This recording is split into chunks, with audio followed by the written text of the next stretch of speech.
আজ শনিবার 16ই শ্রাবণ 2025 সালের 2রা আগস্ট। বৃশ্চিক রাশি, বৃশ্চিক লগ্ন, স্করপিয়ান সাইন জাতক জাতিকাদের আজকের দিনটি কিন্তু অত্যন্ত সাবধানতা অবলম্বন করেই অতিবাহিত করতে হবে।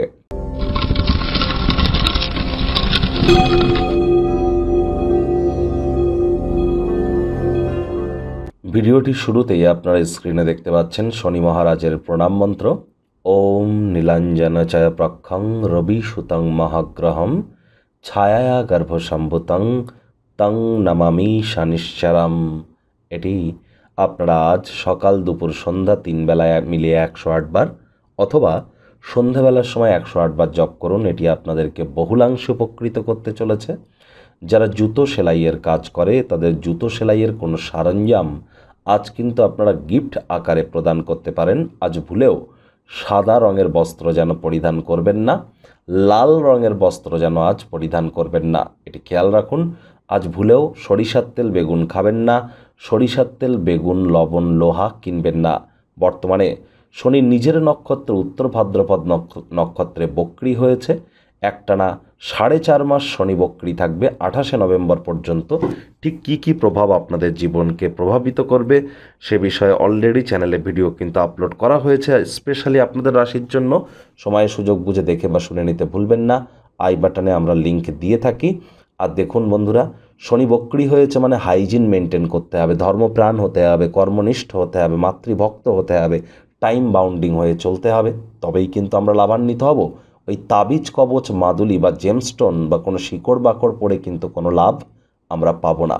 ভাগ্য মিটার আজ আপনাদের বলছে 2.5 আউট অফ 10 ভাগ্য আপনাদের অনুকূলেই থাকবে। দেখুন, কোনো নেগেটিভ বা নেতিবাচক কথাবার্তা বলতে কিন্তু আমাদেরও ঠিক ভালো লাগে না। তবে গ্রহ নক্ষত্রের হেরফের অনুযায়ী ইন জেনারেল ডেলি প্রেডিকশন আমরা প্রস্তুত করে থাকি। যাদের চন্দ্র রাশি বৃশ্চিক অর্থাৎ মুন সাইন স্করপিও, এই গণনা তাদেরই কিন্তু অধিকাংশ ক্ষেত্রে খাটবে। যখন সারাটা দিন আমরা সমস্ত জায়গা থেকেই নেগেটিভ ভাইব্রেশন পেয়ে থাকি, তখন একমাত্র আমাদের নিজেদের গৃহ, নিজেদের বাড়ি, নিজেদের পরিবারেই কিন্তু আমরা পেয়ে থাকি আলটিমেট কমফোর্ট বা প্রকৃত সুখ।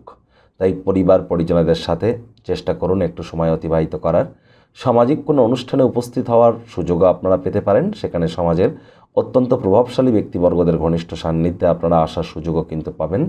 তবে আবেগকে নিয়ন্ত্রণে রাখুন। আপনার অস্বাভাবিক আচরণ চারপাশের মানুষজনকে বিভ্রান্ত করতে পারে এবং আপনাকে কিন্তু একাকী হতাশাগ্রস্ত অবস্থায় রেখে চলে যেতে পারে। পরসমালোচনা, পরচর্চা, পরনিন্দা, রাগ, বিদ্বেষ, হিংসা, ঘৃণা, অহংকার, ইগো থেকে বিরত থাকুন। একদিনের বাঁচার মানসিকতার কারণে অতিরিক্ত অর্থের অপচয় করা থেকে বিরত থাকতে হবে। ল্যাভিশ লাইফস্টাইল এবং মানি ম্যানেজমেন্ট, এই দুটি ব্যাপারে আপনারা অতিরিক্ত নজর প্রদান করুন। আর যারা চাকরিজীবী আছেন তাদের অফিসে কম কথা বলে কাজ বেশি করতে হবে, মনের থেকে মস্তিষ্ককে বেশি দাম দিতে হবে। কোনো প্রকার অফিস পলিটিক্স বা গসিপিংয়ের অংশ হলেই কিন্তু বসের কুনজরে পড়ে যেতে পারেন। রাজনীতিবিদ যারা আছেন জনসংযোগ বৃদ্ধি করুন। কঠোর কায়িক পরিশ্রমের কোনো বিকল্পই কিন্তু নেই। শিক্ষার্থী বিদ্যার্থীদের পড়াশোনায় মনোযোগ আরও বৃদ্ধি করতে হবে উচ্চশিক্ষার জন্য। যারা বিদেশ যাত্রার কথা ভাবছিলেন, ভাগ্যদেবীও আজ আপনাদের পক্ষে নেই। সন্ততি থেকে থাকলে তাদের দিকে কঠোর সজাগ দৃষ্টি বজায় রাখুন। হাউস ওয়াইফ যারা আছেন দিনের শুরুটা তাড়াতাড়ি করুন। প্রেমিক প্রেমিকা, স্বামী স্ত্রী উভয়ের ক্ষেত্রেই বলবো রূঢ় বাক্যের প্রয়োগ, অশ্লীল ব্যবহার যেন করবেন না। তৃতীয় কোনো ব্যক্তিকে ভুলেও সম্পর্কের মধ্যে যেন প্রবেশ করতে দেবেন না। সম্পর্কের দুর্বলতা কিন্তু আরও বেড়ে যেতে পারে।